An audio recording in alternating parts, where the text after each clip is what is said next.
Durga time ఎంత అవుతుంది చూడు, టైం ఎంత అవుతుంది, అది ఎన్ని గంటలకు వస్తుంది, నీకు ఇంత కూడా భయం లేదా?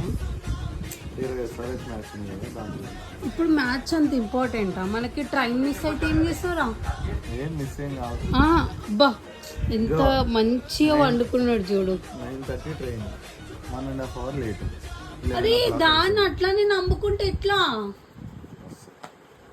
అంతే 6 బాల్ ఉన్నాయి. అవ చూసినారా గైస్ ఎట్లా చేస్తున్నాడు? అప్పటి నుంచి బతలాడుతున్నా పోదాం పోదాం అని చెప్పి. టైం చూస్తేనేమో 9:15. పోనీ ఇంకా స్టార్ట్ అవ్వట్లేదు. ఇంకా బ్యాగ్ కూడా రెడీ చేసాడు, వాడేసిన. నేను కూడా రెడీ అయిపోయి ఇక్కడ కూర్చున్నా. ఎంత మంచి పడుకొని మ్యాచ్ చూస్తున్నాడు. ఏమనాలి దుర్గా?